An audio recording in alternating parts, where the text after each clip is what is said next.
Welcome to the Seahawkers podcast. This is an Easter Sunday morning. We're going to put this out there, Adam, episode. And when people are getting their eggs, they're getting their candies, they're getting their little treats. Well, guess what, Adam? They're going to have a nice wrapped Seahawkers podcast where we're talking about the 16th pick overall. Should the Seahawks stick with the pick? Should they trade back? We're going to talk about it. And how you doing today, dude? I'm doing good, man. I hope everybody is enjoying the weirdest holiday in all of the American major holidays. Rabbits and eggs and some of the biblical things that go into it. It is the most random holiday in all of America to me. Like bunny suits and stuff. I don't know. So we're gonna add a Seahawkers podcast for you guys in there as well to kind of add into that mix. And part of that mix, Clinton, you wanted to talk about with the 16th pick. Do we stick or do we stick and pick? Or do we trade back? What do you think?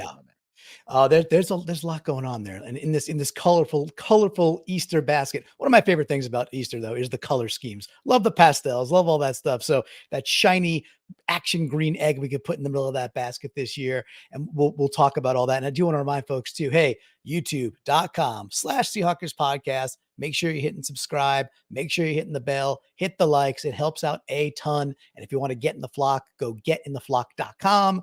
Couple bucks a month get you in the Discord or the Facebook Ring of Honor. Every dollar is awesome. It helps for sure, but it's value for value. You're going to get lots of value from us throughout the year. And yeah, today we're talking about that 16th pick and what should we do? So Adam, I know you and I and Brandon are going to talk about quarterbacks in the coming weeks leading up to the draft. And we'll do a bit of a mini series on the quarterbacks, and that'll be a lot of fun. The really interesting to me, the biggest thing to me, Adam, when I looked at this year is like, hey, look, when you're picking 16th, you don't often have what I would classify as legitimate blue chip potential at 16 across several different areas of need. It's 16, top 10, top 8 some years, top 12. 16, very often things start to get a little wobbly, especially if you're looking at different positions.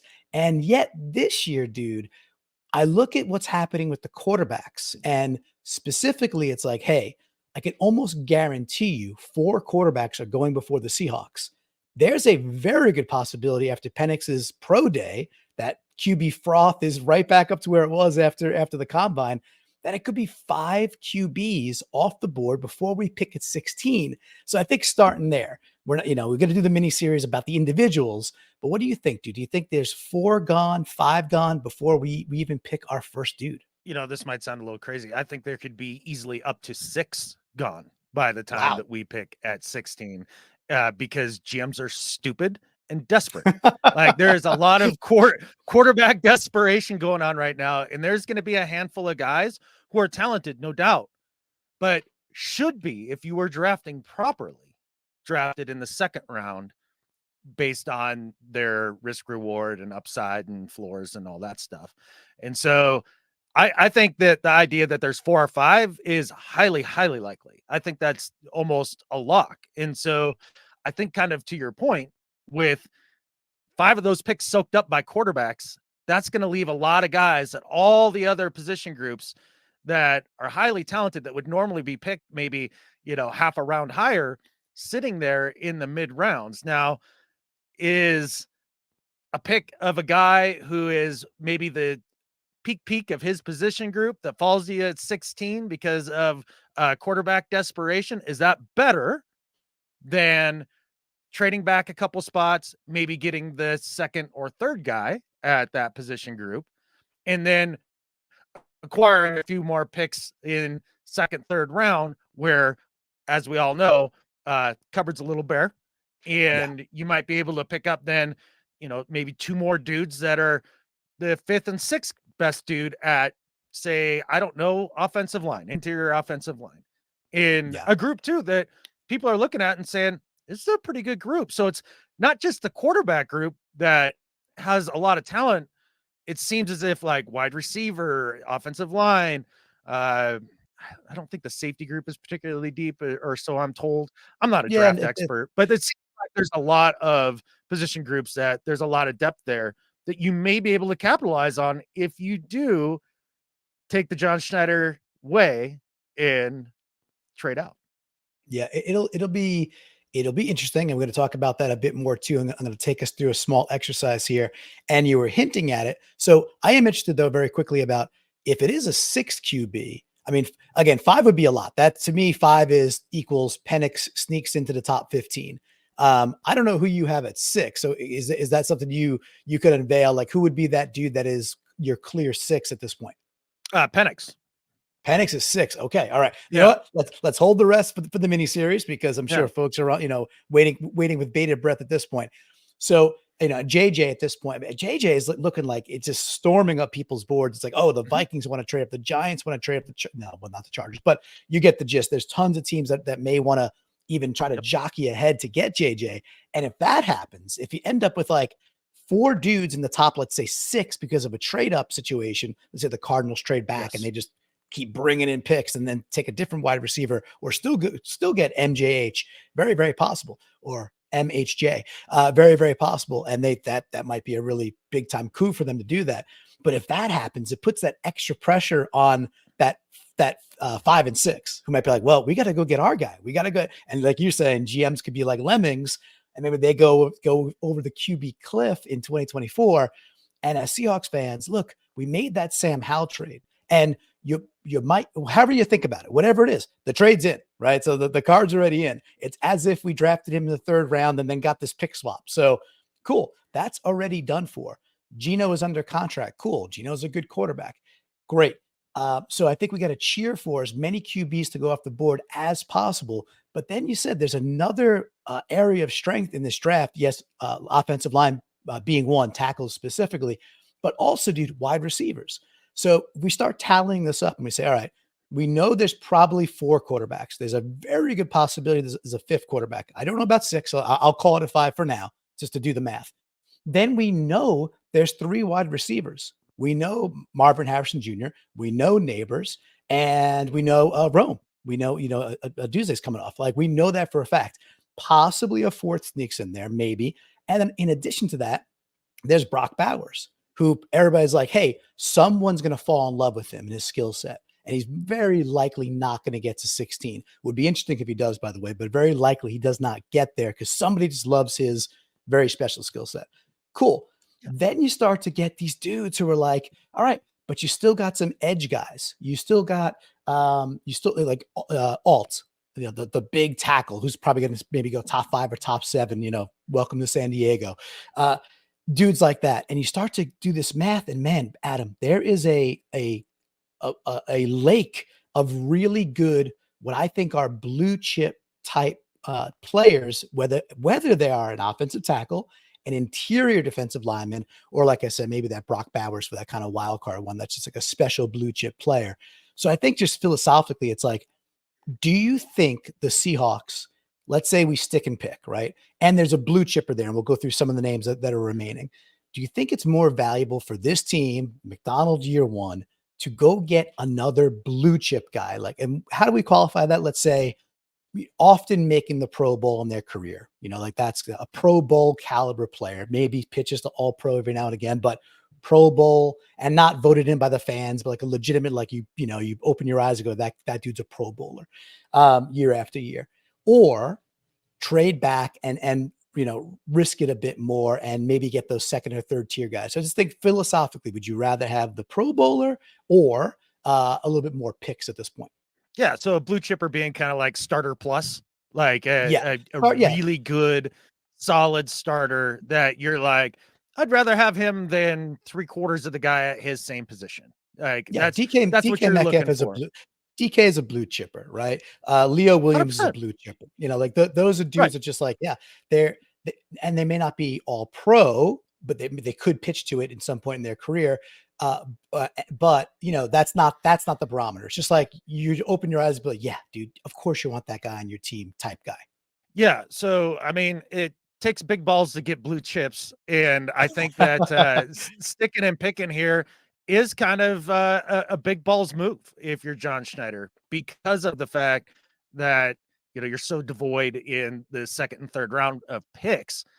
I mean, I think to me, if your scenario plays out, 4 or 5 quarterbacks off the board, and the second best defender in the entire draft is sitting there at 16, you take him. Like, I think that's a no-brainer. And there's maybe two there's two of the quarterbacks that I would say too, if somehow, some way they magically fell to you at 16, that I think you'd probably pick over even the second best defender, the first best defender in the draft at that point. But at I don't think that they're going to be there. And really, the idea that so many of these offensive players, because that's really what we end up focusing on as fans, specifically going into Yeah. draft, is the offensive side of the ball. And so, we're talking about Neighbors and Rome and Marvin Harrison Jr. and all the quarterbacks and the tackles and all that. That really does push down defensive players. And honestly, if you can get me what does the middle linebacker position look like in this draft? Again, I'm not a draft guy, so like I don't pay Yeah. attention to Well, this. Who's the best but one? If he's sitting there at 16, does that seem viable? no. The Okay. linebackers they're all looking as like the way it's pitching is like linebackers are like day two dudes, which is interesting, and that's part of the whole Okay. calculation of, well, we don't have a second round pick, but the dudes that are like, considered the 1, 2, or 3 in the linebacker realm, they're considered like, maybe 38th overall, 45th overall, something like that. So hey, maybe somebody falls in love and they really need it and they go get a linebacker, but it's looking like day 2 dudes. I think the super interesting part for me is, like, here are the names. Here are the dudes that I think could fall. And any one of these I think is like run the freaking run the thing up to the podium. And and unless there's multiple guys, you got to make a decision. But here are the dudes, right? So we need interior line help. We may need tackle help still, or the ability to move Abe Lucas inside, potentially kick him in and take a tackle. Obviously, we need linebackers too. And I think we still need defensive tackle. There's bodies there, but I'm still like, you know what? Just if we could get even more beef on the defensive line, let's do that. So here are some of the dudes that might be there, right? So you got Fuaga. Fuaga is the Oregon State tackle, unbelievable talent. Now most are saying might be top 10 or top 12 pick, but he's on the edge. It's like once you're getting to 12, 13, 14, yeah, he's likely going to go, and maybe the Saints take him, maybe the Raiders take him, like kind of right before us. There's two teams that wouldn't be a bad idea if they got their line in a little better shape too. But then you got Fayetano from the Huskies, right? So another amazing tackle who, cool, they could bump him into guard if they have to, or then you got flexibility and you figure it out with Abe Lucas. So there's two dudes right there that I think are like blue chip, absolute blue chip offensive linemen that are like set it and forget it guys that could fall. That one of them might be there. They might both be gone. All right. Let's say they're both gone. Actually, let's pause there for a second. And just from the tackle side of the guard side of it, would you rather, I mean, where do you think our biggest concerns are right now? Would you put it on the defensive line side and still want to do the more wall building, as McDonald's talking about at the the coaches meetings, or are you looking at those guards and being like, golly, we got to do something a little better than we have out there currently? Yeah, and I think it kind of comes down to what philosophy do you subscribe to here? Now, Mm, obviously, the defensive side of the ball has been the problem for the last 2 years. In, maybe longer than that, you could argue for sure. Now, do you think, okay, we got Mike, and so no matter what, like whoever we get defensively speaking in terms of personnel, he can take those guys and he can take them from being, basically a dumpster fire to middle of the pack, right. pretty much no matter what. I trust Mike. Like, that's one philosophy, right? So if that's the case, then maybe you spend it on offense because, do you think, okay, the offense is stacked, it's going to be fine, we got all the talent in the world, the wild card of Grubb is going to work out fine, so I'm not too worried about it. Draft defense, because then we can help Coach Mike build his specialty and really give this team an identity. Like, that would kind of be the other one. For me, I am terrified of what's going to happen on the offensive side of the ball, only Mm, because it is so completely unknown. And my views are have been put out there, and I heard from a lot of you in a lot of very differing opinions. Point of it all is none of us Catfish know. Not one of us. Like we really don't. And for me, I feel like if we could help make sure that Grubb can be successful by getting him the talent up front to protect a guy like Gito, who, if you just give him a semblance of a pocket on the regular, is an absolute slicer and dicer. He's an amazing quarterback at that point. So for me, even though the defense has been the deficiency, I believe in Mike. I do think he's going to be able to bring whatever talent level that we have on the defensive side of the ball up a couple notches and really make a difference there. I'm really worried about what Grubb is going to run and how he's going to make the offense hum. We've got all of the skill position dudes, but let's give him some help up front and help to raise the floor of that side of the ball. Yeah, it is where I go to too, because I think my logical brain is like, hey, fix the biggest problem first, and also trusting that McDonald is going to do his thing. It's a big leap of faith, right? It's a big leap of faith. It's like, okay, it worked in Baltimore. It also worked after they got Roquan Smith in the house. It wasn't like year one. It was like, all right, it was going okay. They get Roquan Smith, things turn around. Go figure. You get a blue chip guy, again, back to getting a blue chip in the middle there, and away you go. Now, on the defensive side, we already have a blue chip. We have Devin Witherspoon is a legitimate blue chip NFL caliber talent. Now, again, got to do it more than 1 year, because after 1 year of Tariq Woolen, we might have been saying the same thing. And after year two, we're not saying the tune has changed a little bit. However, they seem to be cut from a different mental cloth when it comes to their willingness to go. One loves to go hit, and one likes to not get involved in piles, right? So with that, I'm on your side of that. Like, I'd rather shore that up. So I think there's an opportunity. I don't think. Let's put it this way. I don't think both of them will be there between Fayetanu and Fuaga, the two, Oregon State and then University of Washington. I don't think they'll both be there. I'd give it like a 50 to 60% shot that one of them are there, maybe 65, 70, which is pretty darn good. Again, every single QB that goes off the board, that number jumps a little higher. Every time another wide receiver goes off the board, we know 3 of them for sure, goes a little higher. Brock Bowers gets selected by somebody before us, goes a little higher. Curse or others, just other edge guys that are out there. Cool. It keeps on. Its chances just keep on racking up for us. So I like our chance of getting one of those dudes if we stick in that. And I think they're very much both blue chippers. On the defensive side, there's 2 dudes also. So you got Johnny Newton from Illinois, defensive tackle, and Byron Murphy from Texas, another defensive tackle. 2 dudes that are getting a lot of buzz that also could land in Seattle, and both look blue chippish. And for a defensive tackle, we're not talking about huge sack guys. We're not talking about edge guys that are 10 plus sack potential dudes, but we are talking about like the Leo Williams, where you're like, yeah, that guy's good. Like, yeah, you want him on your team, go get that guy. So you got those 2 as well that I think are very much blue chip potential if the draft breaks the way that it can. And then I think it got the wild cards. Then it's like, well, what if Bowers is there at 16? Or what if Penix is there at 16?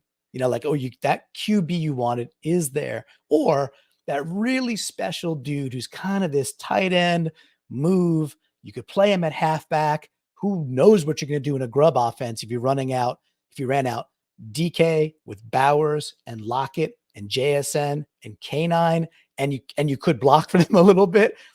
I'm not saying it's the right thing to do. I'm just saying, boy, some GM's going to be licking their chops to be like, that's interesting. So that's 6 players right there, man. 2 offensive tackles, 2 defensive tackles, and then I would call 1 QB, and then 1 special tight end player in Bowers. 6 dudes that in any other year, well, besides Penix, because there wouldn't be 5 or 6 QBs going in a normal year that early. But in any other year, I don't think those 5 dudes fall to 16. And I think, and to me, that's why it's like the passion for me is like, dude, stick. And by the way, if you get to 16 and all those dudes are gone, and you don't have that next guy you're like, yeah, that I love. Cool. Guess what you can still do at that point, Adam? Yeah, you can still trade out, right? And load up Yeah. on picks for later. Yeah, Clinton. So if you follow the logic on down too, though, think about it in these terms. So, if the overdrafted quarterbacks that is definitely going to happen this year Yeah. pushes the board down, it pushes the whole board down, right? So let's say you do trade out of 16 instead of getting, a guy who's maybe a Yeah. 40% chance hit rate in the second or third, you're getting a guy who's more like a 50 or 60% chance hit rate, right? However you kind of view it. But let's say they did stick and pick there and you kind of went through some of the positions like tight end, offensive line, quarterback, the defensive tackles, all Yep. those guys, right? So I listened to John talk about draft strategy the other day on the John Schneider show and with Wyman and the other host. I cannot ever remember his name, Bob. Yeah. And they were kind of pressing him about, okay, need versus best player available. And what does that look like? And, John starts it off with being like, yeah, basically you can't draft for need. That's crazy, especially at the top of the draft. You don't draft for need until you get down to the 6th or 7th round. And then they kind of kept pushing him further. And so you kind of started to cut through the BSGM speak. Okay. Yeah. Because he's like, well, it's best player available, but we're grading for our team. And so they're like, Exactly. Yeah. oh, okay. What, So what it does is that mean? graded on Well, the need curve. Yeah. yeah, that means that need is built into the freaking best player available part of the equation. So when you think about it, if you get at 16 and for this team, let's say they drafted one of the tackles, like, Yeah. does that mean that Abe Lucas's knee is toast? Hopefully not. If No. it is, then okay, cool. That's another thing that we can plug in there and feel a little bit better about. But also, too, you can plug that dude in at guard and put him Yes. next to Big Abe and Cross and Olu and whoever they decide to be the starter at left guard. Like, okay, like Right. that sounds pretty amazing. And you're building from the inside out. So that's a need like that. I would imagine that would push those prospects up in terms of being the best player available Right. when you are, evaluating it to your team needs. Same thing with Bowers, tight end. Okay, we got Fant, but I don't feel great if anybody past that. And Pharaoh Brown, like, Yeah. Farrell Brown is, okay, journeyman, a good blocker, a cute player in some ways, but by no means a star. It's like a okay tight end too. That what he might end up being like a Doobie Love, very possible. Like New England loved that guy. Cool. He might be like, hey, that's kind of our guy. But to your point, Brock Bowers, it's the specialness of what he brings it's intriguing, right? yeah. So there is a need there that gets built into Right. that BPA equation. Same thing with defensive tackle. Jaron Reed isn't going to be here forever. No, He's a he's guy got that's one more year, right? Yeah, one one more year in more his contract, year. I And think. even if they re-sign, like he's still getting older as well and all that stuff. So getting a young kid at defensive tackle, does that help? Is that the best player available in that position group? You bet. Does it Mhm. also draft for need at the same time? You bet. So you can make an argument for all of those other blue chip players that would be pushed down the board as not just being like, I mean, maybe short of quarterback. But then again, like, does Sam Howell solve the QB of the future question? Oh, hell no. He Is he Geno might. Smith going to be the starting quarterback for the next 5 years? Most likely not, if we're playing the Not what's more likely game. right. So if Penix or Nix or McCarthy or any of those guys are sitting there at 16 and John pulls the trigger on them, would I be upset? Not really. I can still see the need in that pick at this point. Yeah. It'll be, and thank you for calling that out too, because I heard that same thing. And I was like, what do you mean you don't draft for need? Like, in what world you just like, just best player available, doesn't matter whatsoever. And then he puts that like huge caveat, like, well, it's based on need, and that's how a board, comes alive. Well, then it is it is a needs based Yeah. rating. It just Yeah. it totally like took his argument, if you will call it that, and like nullified it. It's like, no, like, so then none of what you just said is actually accurate. That's not reliable information. So I'm glad you called that out. It feels And like then he says it that way to right. appease the draft nerds. Yeah, right? yeah, yeah, Who yeah. like That's them. they He's bow at best the player altar available. of BPA and they can't stand it if you do something that I don't know makes sense for the team and which way it's built and the way in which it's built. Like just Yep. it drives me crazy. And that was so refreshing to me to hear John be like, well, I mean, yeah, it's best player available, except it's also for Nate. Don't worry about it. Yeah, exactly. So it is the need you need. And then the flip side of this is if we were to trade back and maybe it's into the, let's call it the mid-20s, just to put some dudes out there also, it is a pretty deep offensive line draft. So there's guys like Graham Barton from Duke, Jackson Powers Johnson from Oregon, who's a center. So Barton, they're saying, is a tackle who absolutely projects as a guard in the NFL. Like he can play guard. Jackson Powers Johnson, like he's a center, but however, he absolutely could flex over to guard as well. Okay, and they're projected to go maybe in the 20s or the 30s or even into the start of day two. If you make that trade and you're able to go get another third rounder again, then you've got 2 third rounders. Maybe you could package them and get back into the second, gives you a lot more flexibility. And then we could get back to some of these top linebackers. So you got Peyton Wilson from NC State is like LB1, may or may not go in the first round, but right now people are saying probably a round 2 pick. You got Edgerrin Cooper from Texas A&M, who maybe second or third round. You got Junior Colson from Michigan, maybe second or third round, and then a guy that I actually like quite a bit is Jeremiah Trotter Jr. And he's from Clemson, and he's Trotter's son from NFL. I was gonna say good lineage there. Yeah, exactly, real good lineage, and he's the type of dude for me. It's like I've watched some of their stuff where it's not the fastest guy. He doesn't jump out the room, but when you turn on the tape and you go, well, which dude knows how to sniff out and stop the run, like get upfield, like understand what's happening, commit to it, and then go stick a guy. I like what I see from him, from Jeremiah Trotter Jr. Whereas like Colson, people are really gaga over Colson, and I get it, and people really seem to like him a lot. But when I watched Colson's tape, first of all, he's on probably the best defensive team in the nation with Michigan. I mean, most likely, tough to argue against, like one of clearly a top 3 defensive team in the entire nation. And he just seemed to me to be, he's got all the skills, but he seemed to be, for me to be like a little bit less proactive of a linebacker and a little bit more like making tackles a little bit more downfield than I would like. And then I see Trotter, I'm like, oh, he seems to attack more. Maybe not as fast, maybe not as flashy in some ways, but he seems to be getting upfield more with more early recognition. Yet there's a pretty big chasm when you get past the top 3 linebackers and then to Trotters. There's a bit of a divide in the NFL draft rooms, or at least on paper right now. So that'll be interesting. So it's a little bit of mix like that, Adam. It's like, all right, do we want a dude from like Duke or a guy or Jackson Powers Johnson from Oregon who could be that guard, be one of those guards, and we recoup a pick that puts us in range to try and go get one of these linebackers, which is still a position of need. I mean, say what it is. We got 2 dudes on 1-year deals. One guy a bit more proven than the other.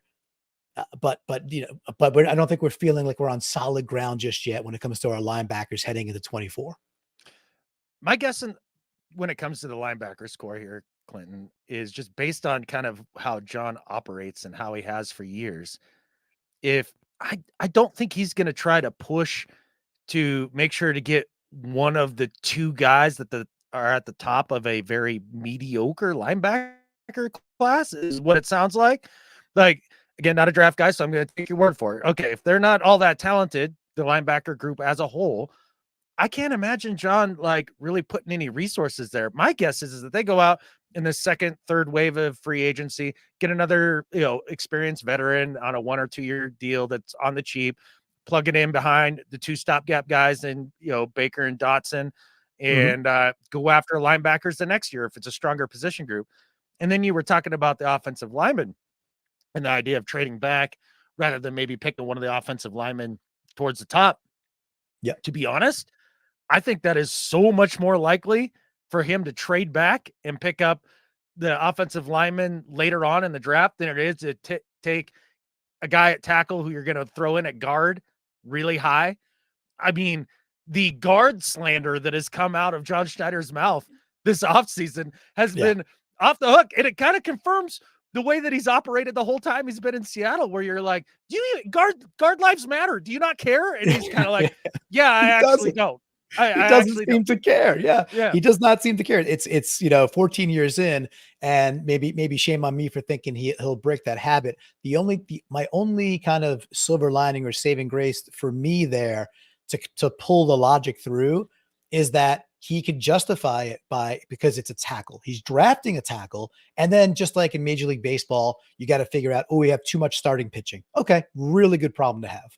Really excellent problem. Be like, oh, we got 7 quality starters on a rotation. Cool, figure it out. Some of them become middle relief. That's the way it goes, right? Or put them on the trade block.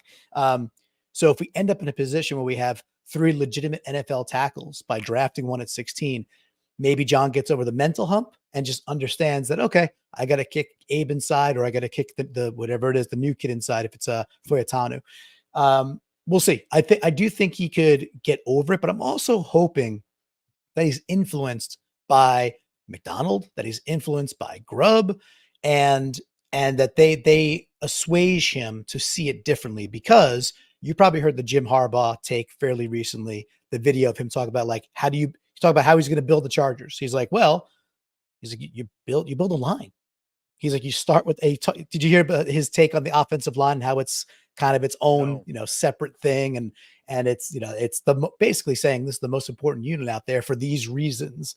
And I still think that McDonald's is a disciple of the Harbaughs in general. So there might be some friction there in the war room between what Schneider wants to do, what McDonald wants to do. And I'm hoping they allow the year one dude to be like, you know what?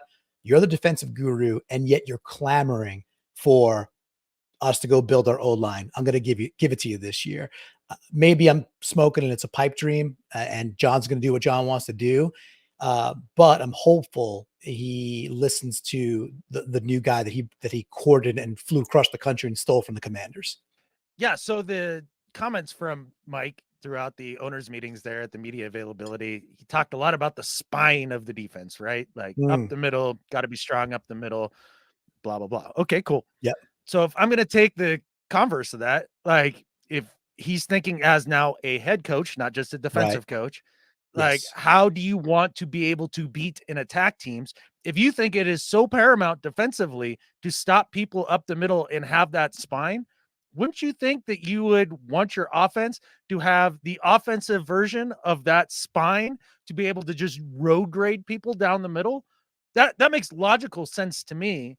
Right. And we're going to see. I really do hope that Mike places a priority on offensive line in a way that I think Pete was lockstep with John with the way that they ran the offensive line for so many years. We got a guy that runs around. He makes plays.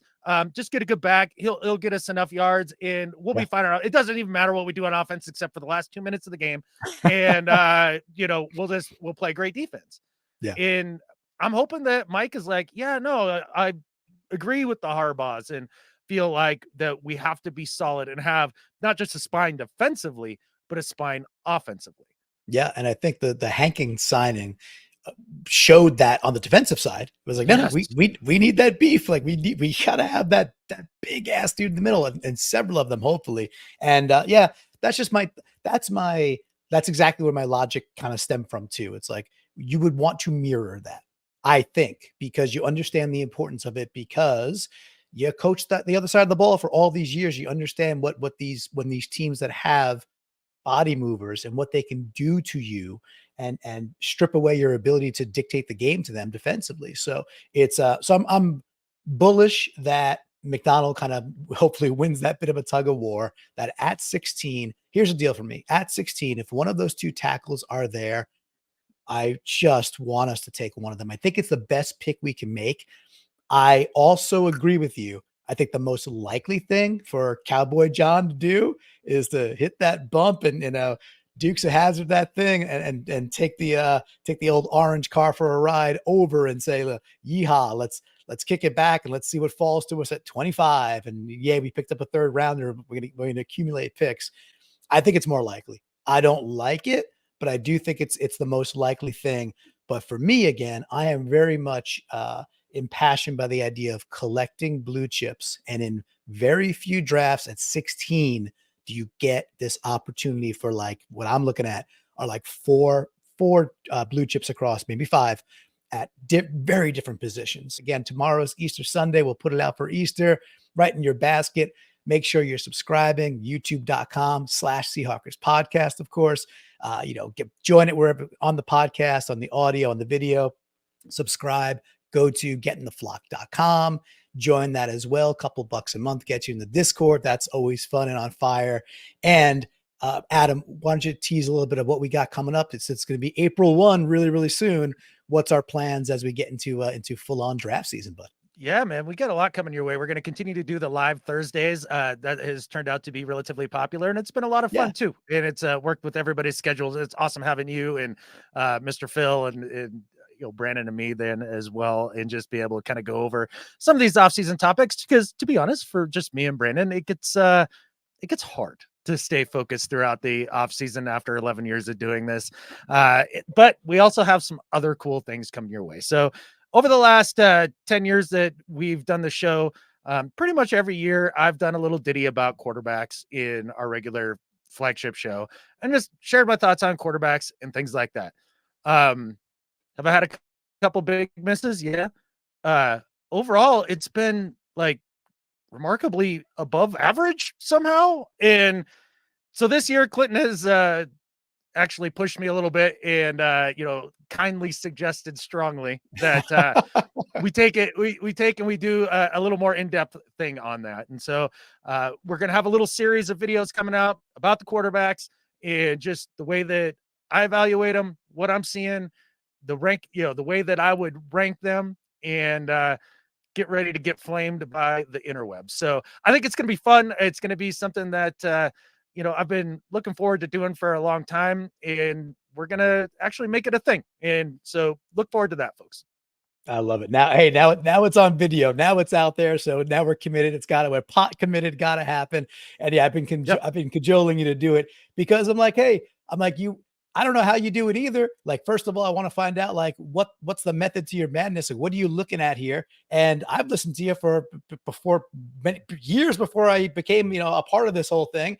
And I'm like, yeah, man, looking back, I'm like, I remember like you kind of nail a lot of these where other pundits are way, way off. And you're not doing the thing, by the way, where it's like, oh, I love this guy. Oh, I love this guy too. Oh, this guy could do it. This guy's great. Oh, I could see this guy being a star. You don't do that. You're like, this guy can't play. He will never be an NFL player. This guy, on the other hand, you might not think of him, but he has, so you take sides passionately as you always do. So you're not coaxing it in this strewn about, hey, they're all kind of good. They all can make it. So you do have your way, and you do put your gagoons in the line there. And I appreciate that. And somehow, some way you're coming out like beating the NFL draft guys. So I'm going to look forward to a ton of that. We'll have that coming out throughout the month of April. Of course, the flagship still rocking the Thursday night live, as you talked about. And we're going to keep on bringing it, Adam. And for all the folks out there, have an awesome, happy Easter if you're celebrating. We hope that this beautiful Seahawkers podcast egg was that the crown jewel in that basket of goodness, and that you crack it open and it's everything you want on a Sunday morning, and that you go have an awesome, awesome rest of your weekend. You bet. This was the Cadbury cream egg in your Easter basket this Easter. I'm sure of it. And I think with that, there's only one thing left to say. Go Hawks. Go Hawks.